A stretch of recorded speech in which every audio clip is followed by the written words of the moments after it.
Good afternoon and welcome. This is Sunshine Reports. My name is Oyewumi Ayinibara.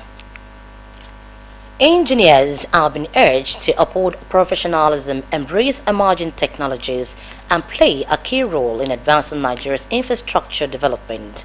This was the focus at the 21st International Conference and Exhibition on Power and Telecommunication ICEP 2025, organized by the Nigerian Institute of Electrical and Electronics Engineers.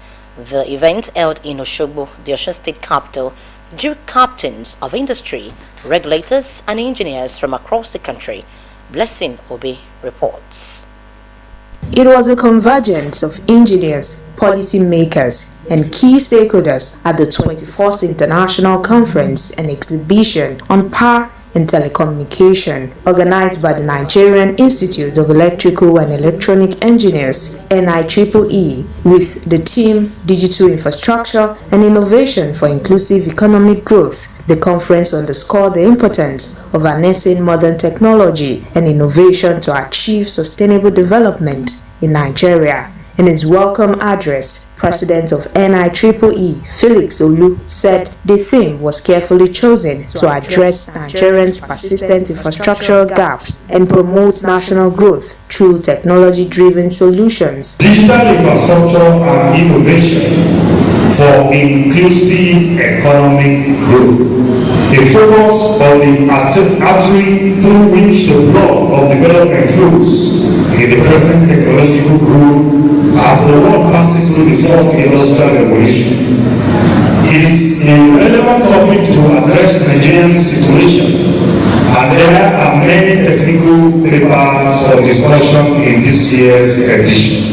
Ondo State Commissioner for Energy and Mineral Resources, Johnson Alabi, described the conference a platform to generate actionable ideas that can accelerate national development. While acknowledging the nation's infrastructure challenges, he highlighted Ondo State's commitment to transforming policy into progress through initiatives like the Oda Tiwa Meters program. As Nigeria confronts economic headwinds, the imperative to leverage digital technologies to upgrade our aging infrastructure and unlock new growth opportunities has never been more critical.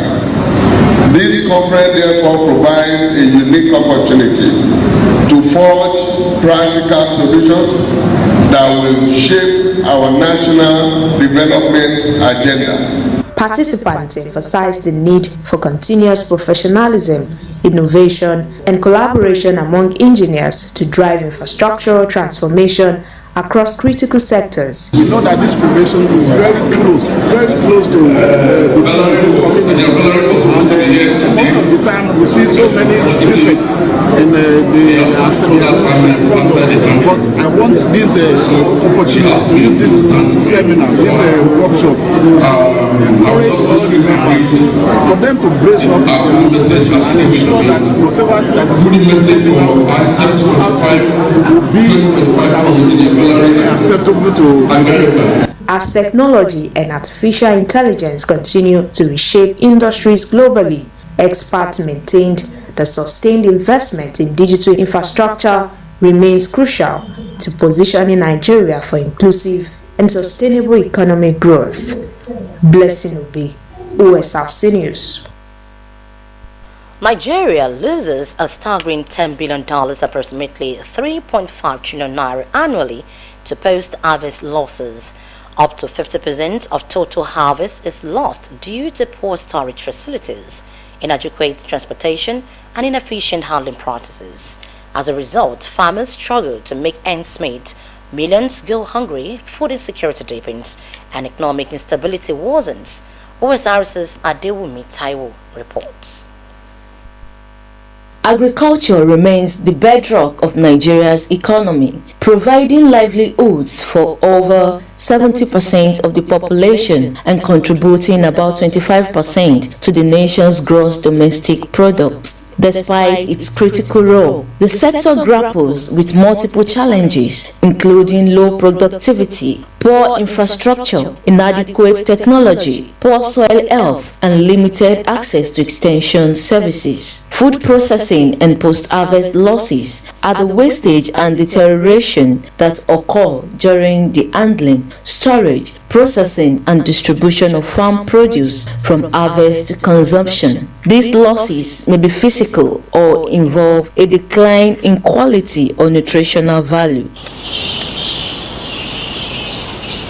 Agricultural experts note that post-harvest loss is a complex problem that demands a multifaceted approach. They emphasize that investment in infrastructure, technology, and capacity building will significantly reduce losses and improve food security in Nigeria. Experts also urged farmers to make better use of available local solutions while calling on government and policymakers to provide training and resources that will improve post-harvest handling practices. There are places where plantain, gets spoiled during this season. Why? Because they find it difficult to move it from their farms to the market. In the market, you know the amount. A bunch of plantain goes for as much as 4,000, 5,000 now. But there are farms in those states here where those things are getting spoiled as a result of the fact that there are no motorable roads and the means of transportation in the area are Okada. And these Okada people charge exorbitant prices to the extent that many farmers would believe that it is better they sell it cheaply, or sometimes they even leave it to rot away. Most of these agricultural products are seasonal. We need to find a way to reduce the rate at which they go into that degradation. And that is where post-harvest technology comes in. Is a big problem in this part of the world, most especially in Nigeria, because most of the post-harvest technological methods require a lot of money, which makes them beyond the reach of farmers generally. We have not really adopted technology into agricultural farming, most especially post-harvest processes and activities. For development, some of the developers, they process their food on the farm. You don't necessarily have to bring them to the municipal or to the urban area to do processing. There are some primary processing that can be done. So some of these minor or little machines that we need to process on farm, adopting the cutting-edge technology that is prevailing to convert some of this food from their raw form to a primarily processed form that can make handling easier are not being done. Mr. Ayodeji Olayinka highlights the challenges farmers face in food processing and post-harvest management, exploring the causes, consequences, and possible solutions. When we talk about post-harvesting loss, you see, the major problem that the farmer faces in post-harvesting losses as a result of, some of the crops that we are planting on the field, they stay so much on the field. Are you getting it? Why? Because farmers think there is no storage facility, so they tend to leave their crop on the farm. Government should try to provide storage facilities for the farmer. They should try to make funds available for the farmers to build adequate storage facilities. Enhancing agricultural productivity in Nigeria requires a comprehensive strategy by integrating improved technology, irrigation, extension services, and strong policy support. By tackling these challenges and leveraging growth opportunities, Nigeria can increase crop yields, reduce losses, and promote sustainable agricultural practices. Achieving this will demand a collaborative effort between the government, private sector, and development partners, all working to support farmers and strengthen the nation's food systems. Adewumi Taiwo, Osrc News. And collective contributions and collaboration are key to achieving food sufficiency in society. This is a message from Nigerians as the world celebrates World Food Day across the globe. Omoniola Ongwiji has the detail. World Food Day is an annual celebration which holds every 16th of October and serves a global platform to spotlight collective actions and progress in building sustainable food system.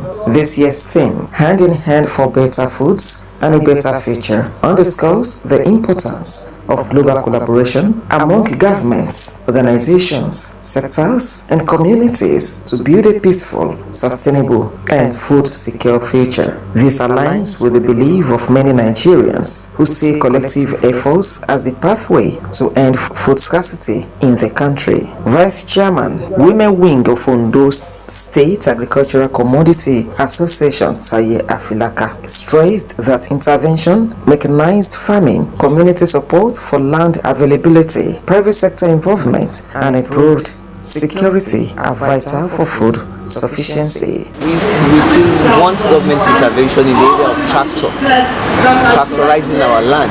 It costs a lot to clear lands. We need the government intervention in the area of irrigation, so that we can have all year farming. It's not going to be farming has gone, the world has gone beyond seasonal farming. It should be all year round, because food is we eat all year round. We don't eat in a particular season. We eat every day. So farming should be all year round. This is where we need the intervention of our government for irrigation to assist the farmers, because it costs a lot to irrigate the land. It costs a lot to tractorize. So we want it. And also security.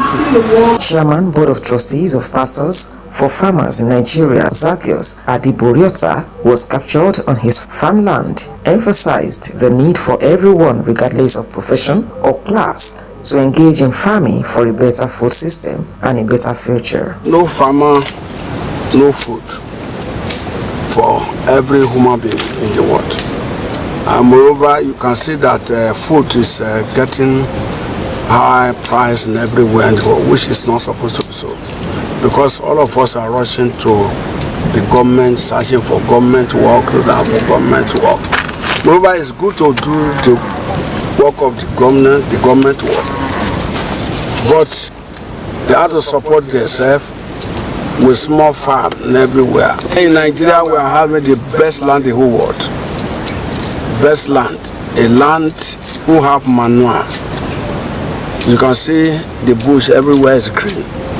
So we need to, both men and women. Permanent Secretary, Ministry of Agriculture and Forestry, Foluke Tunde Daramola, and Coordinator, Food and Agriculture Organization in Ondo State, Dr. Abel Odeyemi, highlighted the importance of joint efforts as promoted by Ondo State government. Talking about collaboration on all levels, local, state, federal, words down to the grassroots. It's all about collaboration, partnership, and we coming together to ensure food security at all levels. That's just so that we can kick poverty and malnutrition out of the society. We have food availability, which will lead to food sufficiency, and food sufficiency will lead to food security. And the attainment of food security is what we are all after, so which is linked up with this hand in hand for better foods and better future. The message here remains clear. Achieving food security requires everyone's hands on deck. With collaboration between government, private sectors, and individuals, Nigeria can move closer to a future where no one goes hungry. Omoni Olahungbiji, Osrc News. The Director General of the State Radio Vision Corporation, Osrc, Kenneth Odushola Stevenson, has pledged the media organization's readiness to partner with agencies in promoting Yoruba language journalism and cultural advocacy. He made a remark while receiving Dingi Udua's publisher and team on a courtesy visit to the station's headquarters in Orita Obele, Akure. Joy Pius reports. Key staff from Dingi Odua magazine, comprising former and current independent broadcasters in OSRC, paid a courtesy visit to the media group's management at Orita Obele in Akure. Publisher Sunday Agbaji noted that the monthly publication, launched 7 months ago, was established to uplift Yoruba culture, values, and heritage through meaningful contents. Drawing from about 2 decades at OSRC before his exit, Agbaje said his experience inspired the Yoruba language magazine.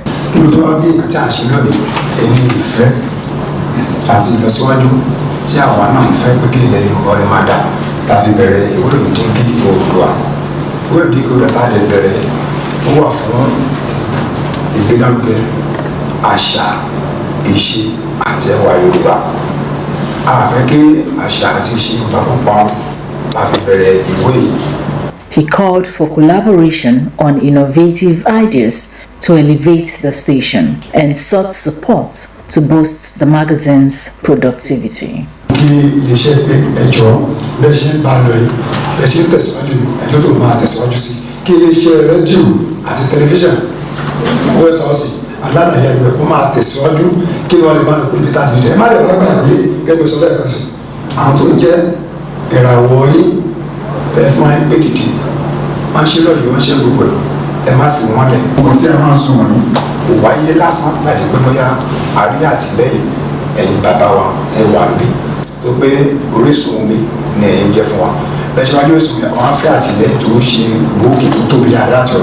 Director General OSRC, Kenneth Odushola Stevenson, speaking through the Director of Operations, Sunshine 96.5 FM, Alalaye, Bukola Ogunkwa, emphasized preserving Yoruba language and values in society, pledging support for the team.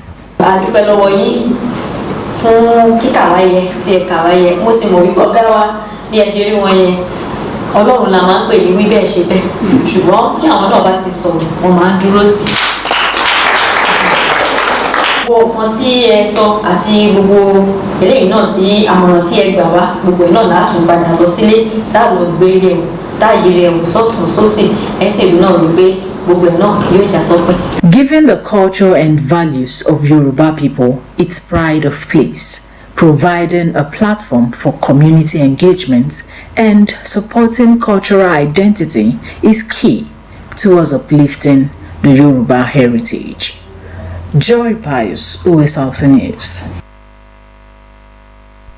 Against the backdrop of ongoing strike by members of Academic Staff Union of Universities, ASU, the federal government has restated its resolve to enforce the no work, no pay policy, warning that lecturers who down tools during the industrial action will not be entitled to salaries for the period of the strike.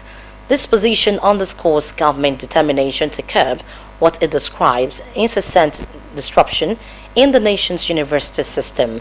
Our correspondent Abidemi Akerutoi examines the roots of this policy and its far-reaching effect on the academic community.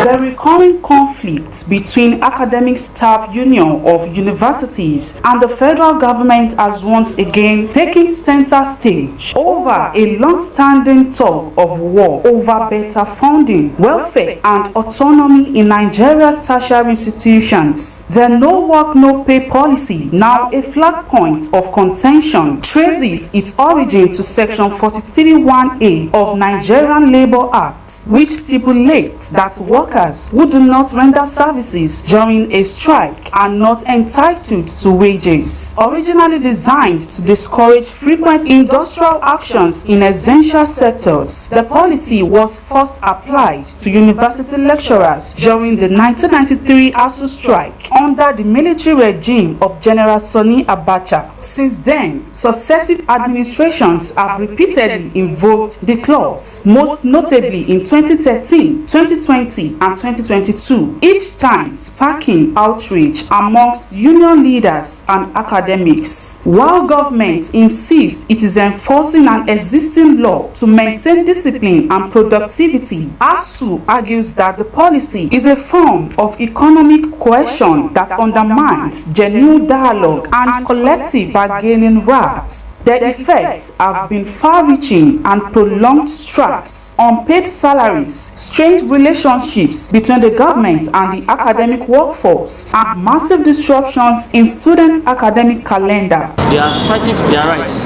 Let me put it that way. Because it's their right to get their entitlement paid by the federal government. So if they are telling them that no work, no pay, it's uncalled for and it's unconditional. So the only way they can checkmate the federal government for their abnormalities. So when they go on strike, the government will now consider them, they will now sit together, discuss the way forward. So if the government they are now saying that they will not pay for them, it's unfair. Some residents who spoke with OSRC called on the federal government to exercise caution, saying the law empowers it to withhold pay, but such measures often deepen resentment and delay resolution. They advise that constructive engagement remains the best approach to resolving labor disputes in the education sector. I believe a form of negotiation and engagement would have been a better option, because when you are going to strike, it will affect the students. The students will be the one that will suffer.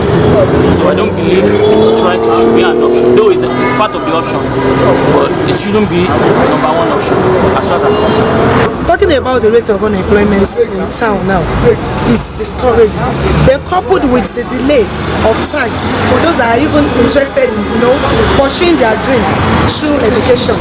So it's highly discouraging. At Federal University of Technology, Akure Futa, the ripple effects of the strike are clearly visible. Postgraduate student Temidayo Ilayat expressed frustration that the ongoing strike has cut her off from her project supervisor, a situation she says has stalled her research work and extended her academic timeline. If there is strike like that, it won't be effective, because seeing your supervisor one-on-one is better than sending it to him.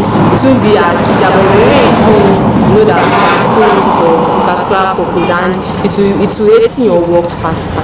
As the standoff continues, stakeholders urged both parties to prioritize the nation's interests by finding common ground. Ultimately, lasting peace and progress in Nigeria's university system will depend on mutual trust, genuine commitment to agreements, and a shared vision for sustainable academic development beyond the cycle of strikes and the recurring inversion of no work, no pay. Abidemi Akinrotoye, OSRC News.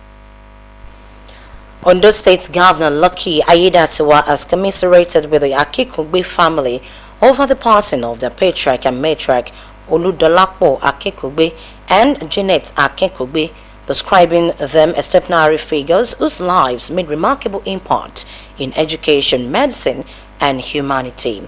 The governor, during a condolence visit to the family at Victoria Island, Lagos, described the late traditional chief, a man whose influence continues to reflect on various sectors across the state and the nation. The governor highlighted the deceased's immense contributions to the establishment and growth of University of Medical Sciences Ondo, especially the pharmacy department, describing it one of his enduring legacies. Reflecting on the passing of the couple almost at the same time, the governor said it might have been a divine will.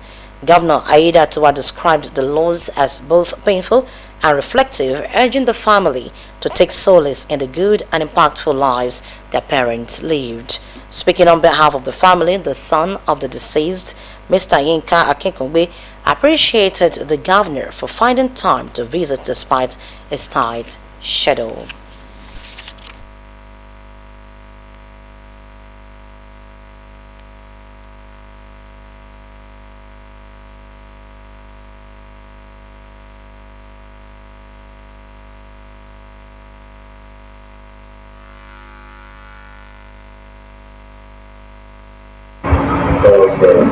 It was an occasion where a foundation was established to support the educational system.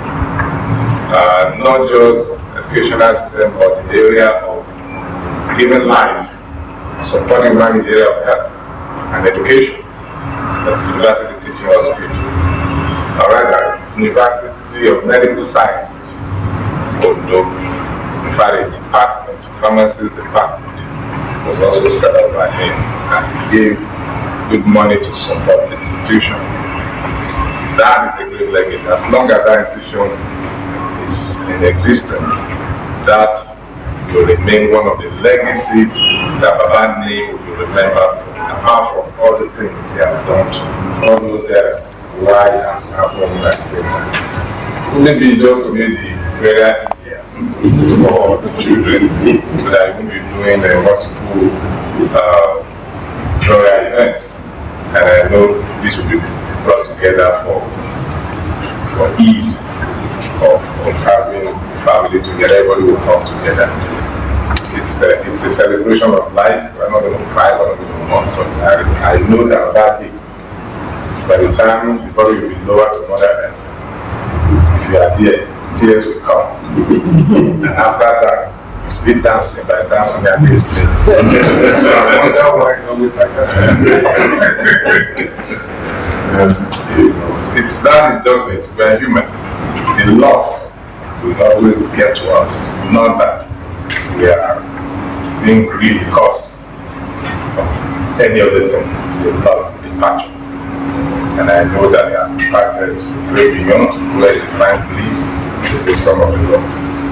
So I pray that God will grant every one of you the fortitude to bear the loss. And the soul of Papa and Mama will also rest in peace.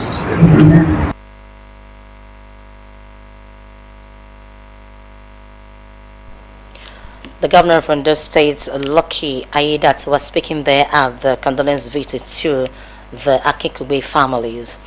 And that's the news this afternoon. Thank you very much for watching. Enjoy the rest of your day.